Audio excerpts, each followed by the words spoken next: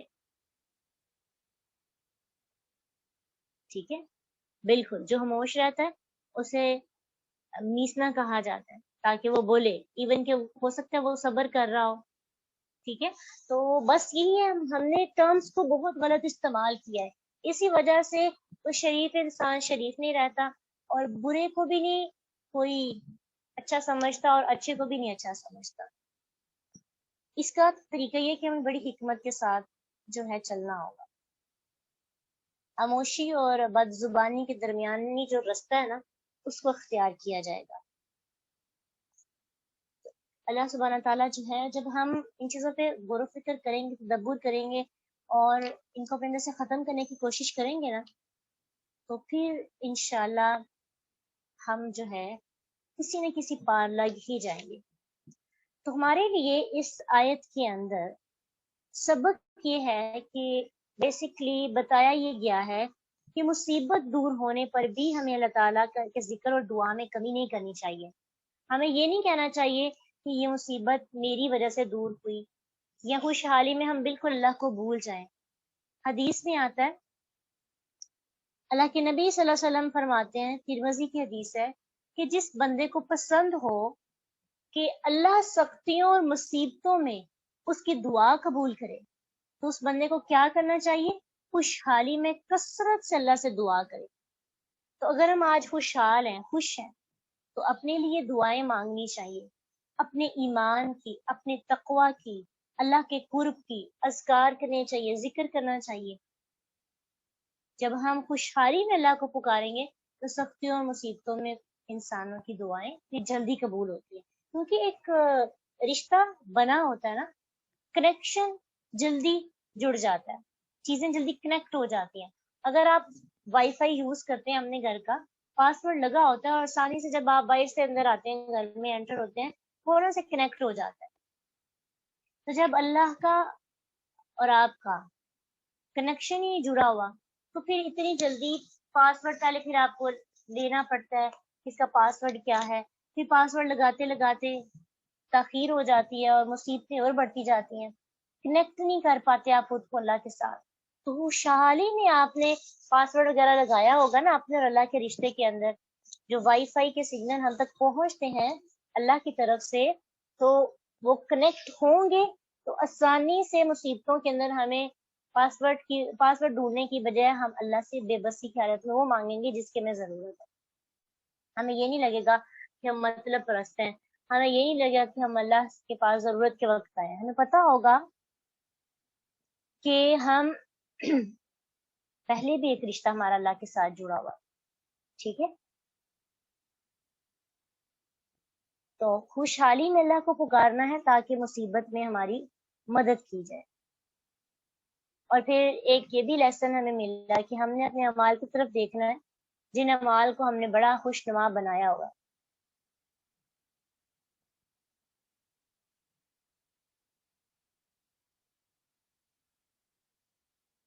وَلَقَدْ أَهْلَكْنَا الْقُرُونَ مِن قَبْلِكُمْ، البتہ تحقیق ہلاک کر دیا ہم نے القرون امتوں کو، من قبلکم تم سے پہلے، لما ظلموا جب انہوں نے ظلم کیا، وجاءت آئے ہم ان کے پاس رسول ہم ان کے بالبشیناتی سات واضح نشانیوں کے، وما كانوا ليؤمنوا اور نہیں تھے وہ کہ ایمان لاتے.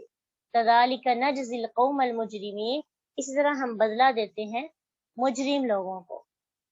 تو اس سے مراد ایک عہد کے لوگ ہیں، یعنی یہاں مراد ایسی اقوام ہے جنہوں نے ظلم کیا، اپنے دور میں عروج حاصل کیا، پھر ظلم کی وجہ سے ملیا میٹ کر دیے گئے، عروج سے جا کے زوال میں گرے.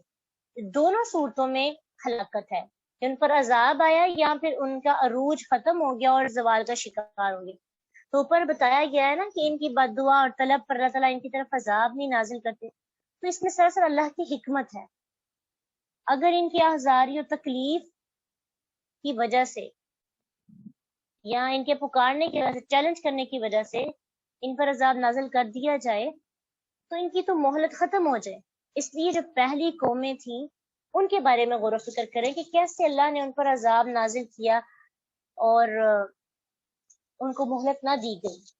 تو اپنے بارے میں بے فکر ہو جائیں، اگر ان کو عذاب چاہیے تو وہ قیامت کے دن ان کو مل جائے گا، لیکن ابھی دنیا کے اندر ان کو ڈیل دی جا رہی ہے، مہلت دی جا رہی ہے. ہمیں بھی اگر ہم آج سب کچھ جان کر بھی ابھی جو ہم نے آیت پڑھی کہ ہم شیطان نے خوشنما بنا دی ہمارے اعمال کو، یہ دیکھ کر بھی ہم غور و فکر نہ کریں کہ ہمارے کون کون سے ایسے اعمال ہیں کہ جو ہمارے لیے مزین کیے گئے ہیں اور ہم ان کو چھوڑ نہیں پا رہے، تو پھر ابھی بھی ہم نہ صبریں صدریں، سمجھیں کہ کذالک نجزی القوم المجرمین، جو جرم ہم کر رہے ہیں اگر دنیا کے اندر ہمیں اس کی سزا نہیں ملتی تو آخرت کے اندر اللہ سبحانہ تعالیٰ مجرم لوگوں کو ضرور بدلہ دیتے ہیں ان کے جرم کا، اور ان کی گناہوں کا ان کو ضرور سزا دی جاتی ہے. ثم جعلناکم خلائف فی الارض، پھر بنایا ہم نے تمہیں جانشین زمین میں، من بعدہم اس کے بعد، لننظر تاکہ ہم دیکھیں کیف تعملون کیسے کرتے ہو تم اعمال اپنے. یعنی ان لوگوں کے بعد جن پر عذاب آیا تمہیں ان کا جانشین، اس زمین کا جانشین بنایا، صرف اس لیے کہ دیکھتے ہیں کہ پہلوں نے کیا کیا، اب تم کیا کرتے ہو، اب تمہارے عمل کیسے ہوتے ہیں. تو ہر دور کے بعد ایک جانشین دوسرے کا جانشین ہوتا ہے، یعنی ہم اپنی پچھلی جو نسلیں گزر گئی ہیں، قوم گزری ہیں، ان کے جانشین. ان کے اعمال کیسے تھے یہ بھی اللہ جانتے ہیں، ہمارے کیسے تھے یہ بھی اللہ جانتے ہیں. اور یہ نہیں سوچتے کہ انہوں نے برے عمل کیے تو ہم بھی برے کریں گے. کچھ دن پہلے سفر سے متعلق بدعات کا نا ہو رہا تھا کہ سفر میں مچھلیوں کو کوئی چارہ وغیرہ ڈالا جاتا ہے، تو ایک اسٹوڈنٹ آئی مجھ سے پوچھ رہی تھی کہ اس کا کیا اسلام کے اندر کانسیپٹ ہے یا اسلام میں حکم ہے. تو میں نے کہا اس کا تو بالکل بھی قرآن و حدیث ہمیں کوئی ملتا نہیں ہے. اس کے ساتھ ایک اور لڑکی تھی، کہنے لگی تو شروع سے ہم کرتے آ رہے ہیں اور شروع سے ہم نے دیکھا ہے ہمارے باو اجداد کرتے آ رہے ہیں، یہ کیسے غلط ہو سکتا ہے. یعنی ہم بہت سے اعمال اس لیے کرتے ہیں کیونکہ ہمارے آباء و اجداد ان اعمال کو کرتے آ رہے ہیں. تو ہم بجائے کریکٹ کرنے کے مسٹیکس کو ہم سمجھتے ہیں کہ جو غلطیاں آباء و اجداد نے کی وہ غلطیاں نہیں تھیں، وہ ہم سے بڑے تھے، اور بڑے تو کبھی غلط ہو ہی نہیں سکتے. وہ آج ہمارے بڑے ہیں، وہ اپنے دور کے بڑے نہیں تھے، اپنے دور کے لیے وہ ہمارے جیسے ہی عام انسان تھے. مسٹیکس ان سے بھی ہو سکتی ہیں، غلط فہمی ان کو بھی آ سکتی ہے ذہن کے اندر. اس لیے اتنی بدعات ہمارے معاشرے کے اندر آ گئی ہیں کہ ایک نسل جو ہے وہ جاتی ہے تو اس کی اسی غلطی کو تھوڑی سے اور مسالے لگا کر اس بدعت کو اور تھوڑا سا سنگین اور قبیح بنا کر ہم بھی اس پر عمل کرنا شروع کر دیتے ہیں. تو یہ بھی ہے جسٹیفائی کرنے کا طریقہ خود کو، یہ بھی ہے اپنے اعمال کو مزین کرنے کا طریقہ. کبھی یہ سوچا ہی نہیں ہے ہم نے کہ جو ہم کام کر رہے ہیں یہ سوچ کر کے سب پہلے لوگ کرتے آ رہے تھے، کیا کبھی ہم نے سوچا کہ قرآن و حدیث سے ثابت ہے کہ نہیں؟ ٹھیک ہے، تو یہ چیز بھی ہم نے اپنے مائنڈ میں ابھی سوچنی ہے، ہمیں شعور عطا کیا اللہ نے. اب تو اتنا آسان ہے دین سیکھنا، ہمارے ایک بٹن پریس کرنے کی دیر ہے کہ ہمیں ہر کوشچن کا آنسر مل جاتا ہے. پہلے وقتوں کے اندر لوگ پتے کھا کر علم حاصل کرتے تھے، اتنی اتنی دور جاتے تھے حق کا علم حاصل کرنے کے لیے. اور امام بخاری مسلم کے بارے میں آتا ہے کہ اتنی مشکلوں سے وہ جاتے اور اگر ان کو بات بتانے والے کی بات میں تھوڑا سا بھی ڈاؤٹ ہوتا تو وہ اتنے لمبے سفر کو نہ دیکھتے بلکہ وہ ساری احادیث وہیں چھوڑ کے آ جاتے. ٹھیک ہے، حق کی تلاش کے لیے. تو جب انسان حق کی تلاش کے لیے نکلتا ہے تو اللہ اس کو ضرور مدد کرتے ہیں. لیکن انسان سوچے تو صحیح ایک بار، انسان ایفرٹ ہی نہیں کرنا چاہتا. ہم سائنس میں بایو کیمسٹری فزکس میں تو ایفرٹ کرنا چاہتے ہیں، کوشش کرنا چاہتے ہیں، ریسرچ کرنا چاہتے ہیں، لیکن یہ نہیں ریسرچ کرنا چاہتے کہ جو عمل ہم کر رہے ہیں قرآن اور حدیث کے مطابق بھی ہیں کہ نہیں. تھوڑا سا سوچنا تو چاہیے. خود نہیں سرچ کر سکتی ہے تو کسی ایسے بندے سے جو صحیح علم اس کے پاس اور قرآن حدیث کے مطابق وہ جو آپ کو علم سکھاتا ہو اسے پوچھ لینا چاہیے. لیکن اپنے ان اعمال کو دور کرے. اور پھر یہ بھی ہوتا ہے ہمیں پتہ چل کہ اب جو نوجوان نسل آ رہی ہے تھوڑا سا علم ان کے پاس بڑھ رہا ہے اور خود بھی ان کو پتہ ہے کہ ان سپرسٹیشیس سے بچنا، ان کا اسلام کے ساتھ کوئی تعلق نہیں، لیکن پھر بھی وہ انوالوڈ ہے، وہ تھکن برداشت نہیں کر سکتے، وہ جہاد کی جو ایفرٹ اور مشقت ہے نا اس کو نہیں برداشت کرتے، کیونکہ جہاد کرنا پڑتا ہے ان چیزوں کو ختم کرنے کے لیے. لیکن وہ کہتے ہیں چلتا آ رہا تو چلنے دے، میرے اکیلے کے نہ کرنے سے کیا فرق پڑے گا، کون سا اس معاشرے کے اندر تبدیلی آ جانی ہے. تو یہ سوچتے ہوئے کتنے ہی لوگ ہیں جو حق کو جان کر بھی ان پہ عمل نہیں کرتے. تو یہاں پہ ایک وعدہ لکھیں، اللہ ہم کوشش کریں گے کہ ان تمام اعمال کو کریت کر نکالنے کی جو قرآن و حدیث کے مطابق نہیں ہے، اور پھر ان کو آہستہ آہستہ آج اگر سوچے تو کتنے بھی سال لگ جائے، آہستہ آہستہ ہم اپنے اندر سے پھر اپنی نسل کے اندر نہیں وہ چیزیں آنے دیں گے اور اپنے ساتھ آنے والے ماں باپ بہن بھائیوں کے اندر بھی وہ چیزیں ختم کرنے کی کوشش کریں گے. شرک اتنا زیادہ عام ہو چکا ہے، چھوٹی چھوٹی باتوں پہ شرک. ابھی دیکھیں ہاں کالی بلی رستہ کاٹ جائے تو ہمیں نقصان پہنچتا ہے، یہ بھی تو ایک شرک میں ہی آ جاتا نا کہ اللہ پر یقین کی بجائے انسان کالی بلی پر یقین کرے، شیشہ ٹوٹ جاتا ہے. اس طرح کی کتنی چیزیں ہیں جو ہمارے معاشرے کے اندر آئی ہیں.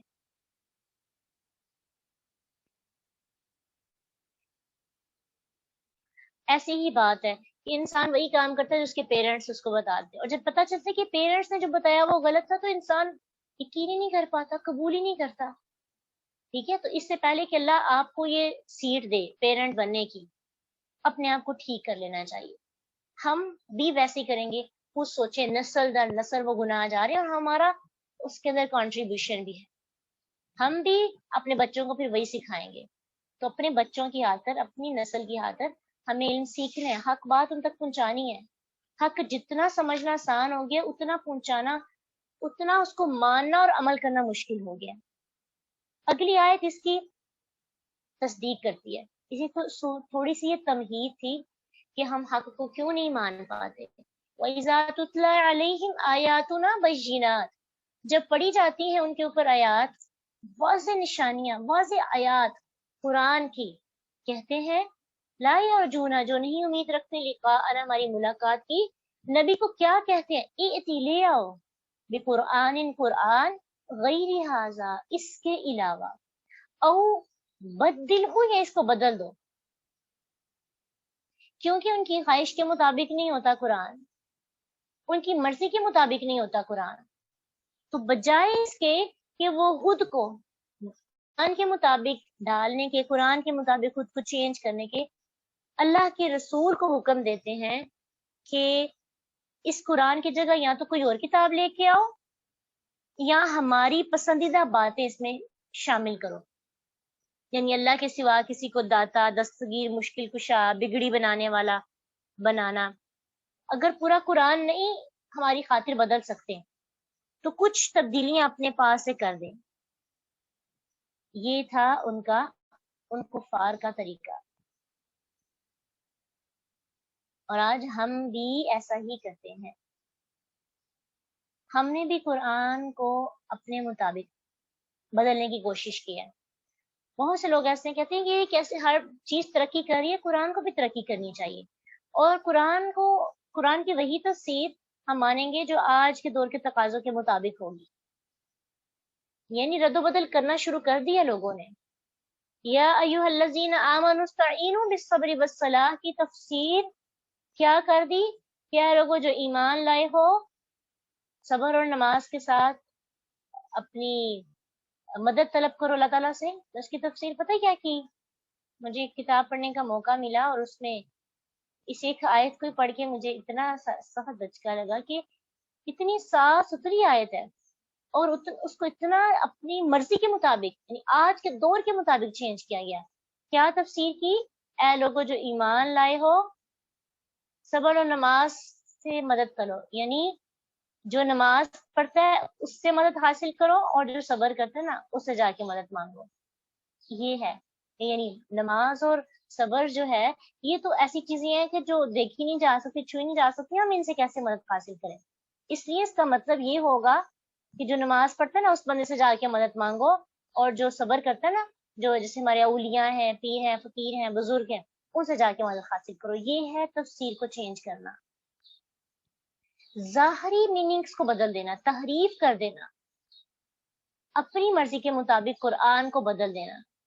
تو ہمارے ماشاءاللہ سے پڑھے لکھے لوگ بھی قرآن کو بدل رہے ہیں. پھر کیا کیا کہ آج کے دور کے تقاضوں کے مطابق قرآن ہونا چاہیے اور دین ہونا چاہیے. تو حجاب کا حکم اس دور کے اندر تھا، تو اس دور کے اندر مدینہ میں منافق رہتے تھے نا، تو اس وجہ سے اللہ سبحانہ تعالیٰ نے حجاب کا، پردے کا حکم دیا.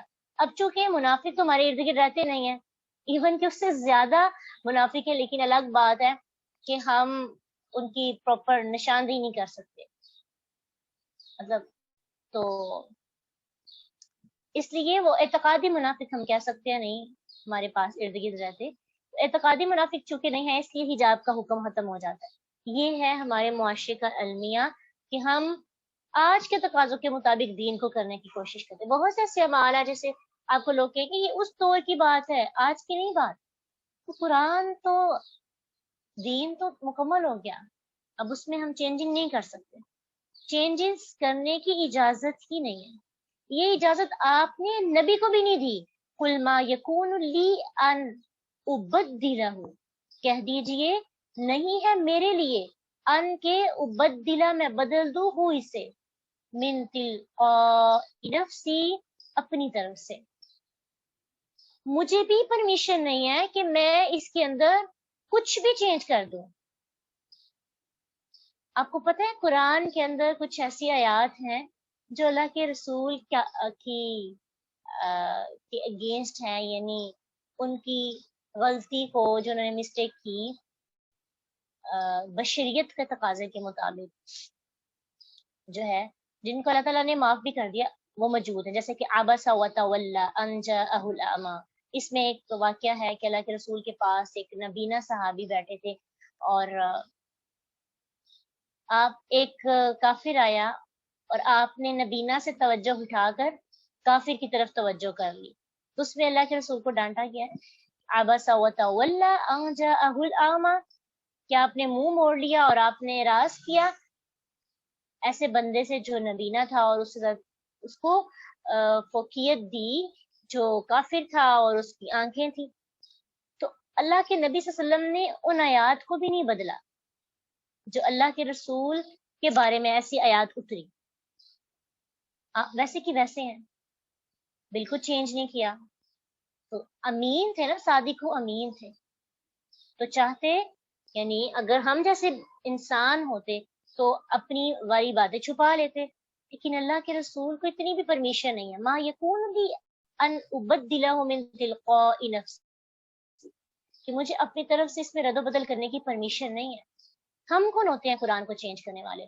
ہماری مرضی کے خلاف، ہمارے اعمال کے خلاف بات آتی ہے تو ہم اس کی ٹرانسلیشن ہی ڈیفرنٹ کر دیتے ہیں.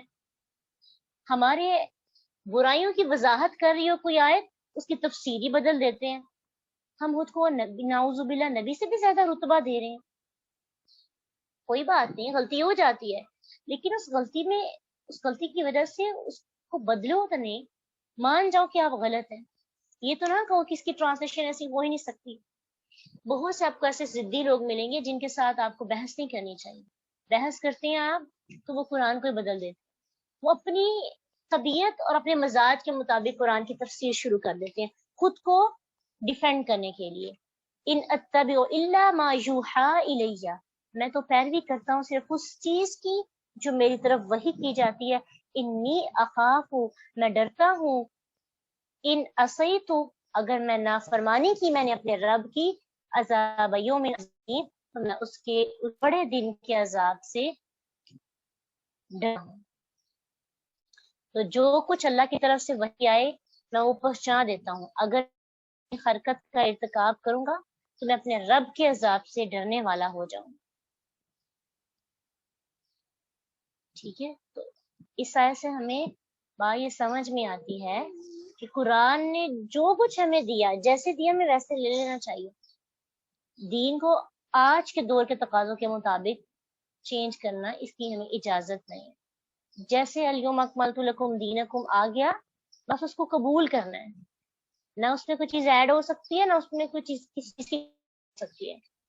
ہم کوئی بھی چیز کہہ نہیں سکتے کہ اللہ سبحانہ تعالیٰ کی طرف سے یہ چیز ہے. اب اللہ کے رسول کی بات، اب دیکھیے کتنا آسان ہو گیا نا بدعات کو دیکھنا. کیسے؟ صاف ستھرا پیمانہ ہے. اللہ کے نبی کے دور میں کیا یہ کام ہوا؟ بس آپ نے یہ دیکھ رہے. اب کچھ لوگ اس کو اتنا غلط طریقے کے ساتھ بحث میں پڑ جاتے ہیں، کہتے ہیں کہ اللہ کے نبی کے دور میں کیا پنکھا ہے تھا؟ اتنی فضول باتیں. اللہ کے نبی کے دور میں تو بیت الخلاء بھی نہیں ہوتے تھے. لوگ تو بیت الخلاء کے لیے کھیتوں کا رخ کرتے تھے. اللہ کے نبی کے دور میں تو اے سی بھی نہیں تھا، ایئر کنڈیشنر بھی نہیں تھی. اللہ کے نبی کے دور میں تو آپریشن بھی نہیں ہوتے تھے. اس طرح کی باتیں. کیا ہم آپریشن عبادت کے لیے کرواتے ہیں؟ کیا ہم پنکھے کی ہوا اس لیے لیتے ہیں تاکہ ہمیں ثواب ملے؟ کیا ہم جو نئی نئی ایجادات ہوئی ہیں ان کو استعمال اس لیے کرتے ہیں تاکہ ہمیں اجر ملے؟ وہ تمام چیزیں جو ہم اللہ کے رسول کے ساتھ جوڑ دیتے ہیں، مثلا جیسے اللہ کے نبی کی طرف منسوب کر دینا کسی چیز کو، یا پھر کہنا کہ جیسے کسی کی وفات پر قرآن خوانی کروائی جاتی ہے، یا غیر اللہ کے نام کی چیزیں جو ہیں بانٹی جاتی ہیں. اللہ کے نبی کے دور کے اندر ایسا کچھ بھی نہیں ہوا تھا. ہم اجر و ثواب کی نیت سے یہ کام سب کرتے ہیں. تو ہر وہ کام جو اجر و ثواب کی نیت سے دین کا حصہ بنا کر انٹروڈیوس کروائی جاتی ہیں، اگر وہ رسول اللہ کی زندگی کے اندر نہیں ہوئی اور نہ ہی صحابہ اکرام رضی اللہ عنہم کی زندگی کے اندر نہیں ہوئی، تو وہ سب چیزیں بدعات میں آ جاتی ہیں. جیسے ربیع الاول کے دنوں کے اندر بجائے یہ کہ اللہ کے رسول کی سیرت کو پڑھا جائے، ان کی سیرت کو ڈسکس کیا جائے، اس پہ عمل کرنے کی کوشش کی جائے، کیا کیا جاتا ہے؟ ایسے کام کیے جاتے ہیں جو صریحاً ہمیں قرآن و حدیث سے ملتے ہیں منع ہے. کہ اللہ کے رسول ایک پردہ تھوڑا سا ڈیکوریٹڈ تھا، اس پردے کو دیکھ کے کہتے ہیں کہ کیا تم دنیا کی زندگی کی طرف تمہارا رجحان ہو گیا؟ اور ہم ان کی آمد کے دن پر ایسی چیزیں ایسے کام کرتے ہیں صریحاً فضول خرچی میں آتے ہیں. اگر وہی چیزیں آپ صلی اللہ علیہ وسلم کی سنت کو پورا کرتے ہوئے کسی یتیم کے گھر پر لگا دیے جائیں یا پھر کسی کو صدقہ دے دیا جائے تو کتنا اجر و ثواب ہو. محبت یہ ہے کہ محبوب کی سنت کو مانا جائے، محبت تو یہ ہے اصل. ٹھیک ہے، تو اب یہ اللہ کے رسول اس کو بھی ہم ثواب کی نیت سے کر رہے ہوتے ہیں. اس کا تو کہیں کانسیپٹ ملتا ہی نہیں. ایون کہ یہ تو بہت دیر کے بعد آیا, ہم نے دین میں ایڈ کیا ہے. نہ صحابہ کی زندگی میں, نہ تابع تابعین کی زندگی میں, نہ تابعین کی زندگی کے اندر ہمیں ایسی چیزیں ملتی ہیں. تو بس بدعات کو دیکھنے کا ایک ہی پیمانہ ہے کہ آپ خود چیک کریں کہ کیا یہ کام اللہ کے نبی نے یا صحابہ نے کیے. اگر نہیں کیے تو وہ بدعت ہے, اگر کیے ہیں تو پھر ہمیں بات سمجھ میں آ جاتی. ٹھیک ہے, لیکن ہمیں ابھی سے کوشش کرنی ہے. کوشش شروع کریں گے تو اللہ توفیق بھی دے دے گا, اور آہستہ آہستہ ہم ان کو اپنے اندر سے ختم کرنے کی بھی بہترین ایفرٹ کریں گے, اور دوسروں کو بھی اس کی تلقین کریں گے. لیکن سب سے پہلے کہ ہمارے اندر پختگی آ جائے. تو اللہ سبحانہ تعالیٰ ہمیں اتنا ظرف دے, اتنا علم دے, اتنا حوصلہ دے کہ ہم قرآن کی آیات کو اپنی مرضی کے مطابق لینے کی بجائے اس کو پورے کا پورا لیں. یا ایھا الذین آمنوا ادخلوا فی السلم کافہ, اے لوگوں جو ایمان لائے ہو پورے کے پورے دین میں داخل ہو جاؤ. ولا تتبعوا خطوات الشیطان انہ لکم عدو مبین, شیطان کے قدموں کی پیروی نہ کرو, بے شک وہ تمہارا کھلا دشمن ہے. انسان قرآن کو یا دین کے کچھ احکامات کو کیوں نہیں لیتا؟ اپنے نفس, اور وہی شیطان کی جو بات ہم نے پڑھی کہ شیطان نے چیزوں کو اتنا مزین کر دیا ہوتا ہے, ہمیں سمجھ ہی نہیں آتی کہ ہم صحیح کر رہے ہیں یا غلط کر رہے ہیں, بلکہ عبادت سمجھ کے غلط کام کرتے ہیں, صریحاً عبادت سمجھ کر. کتنی ایسی چیزیں ہیں. تو اللہ سے دعا کیا کریں, اللہ سے صراط مستقیم دکھا دے, اللہ ہمیں توفیق دے کہ ہم حق بات کو سمجھ سکیں اور ان کو باطل رستے کو چھوڑ بھی سکیں. اپنے لیے یہ دعا بھی ضرور مانگا کریں. حق کو سمجھنا آسان ہے لیکن چھوڑنا بہت مشکل ہے. ابو طالب رضی اللہ, ابو طالب جو اللہ کے رسول کے چچا تھے, حق کو سمجھتے تھے کہ کیا صحیح ہے کیا غلط ہے, لیکن چھوڑ نہیں پائے اپنے آباء و اجداد کی وجہ سے. تو ایسے ہی ہمارا بھی حال ہے, ہم بھی آباء و اجداد اور لوگوں کی خوشنودی اور رضا کی وجہ سے بہت سے کاموں کو نہیں چھوڑ پاتے جو کہ اسلام کے اندر جن کا کانسیپٹ ہی. آج کے اسائنمنٹ ہمارے لیے کیا ہے؟ آج ہمیں بار بار صرف تدبر کرنے کا ہی حکم دیا جا رہا ہے. پہلی تو چیز ہے کہ ہم نے اپنی زبان کو ٹھیک کرنا ہے, بد دعا نہیں کرنی, یہ عملی کام ہو گیا. اور اسائنمنٹ تدبر کی سوچنے والی کیا ہے ہمارے پاس, کہ ہم نے وہ سارے کام ڈھونڈنے ہیں جن کو شیطان نے ہمارے لیے مزین کیا ہوا ہے, جو دین کا حصہ نہیں ہے, لیکن ہم نے اچھے خوبصورت نام دے کر ان کو اپنے لیے بڑا اٹریکٹیو بنا لیا. اور ساتھ ہی ساتھ دین کے اندر کچھ ایسے کام جو کہ بدعات ہیں, جن کو قرآن کے بالکل مخالف پیش کیا جاتا ہے, یا قرآن میں رد و بدل کر کے یا دین کے اندر رد و بدل کر کے پیش کیے گئے ہیں, ان کے بارے میں سوچنا ہے اور پھر ان کو اپنی زندگی کے اندر ٹھیک کرنے کی کوشش کریں انشاءاللہ.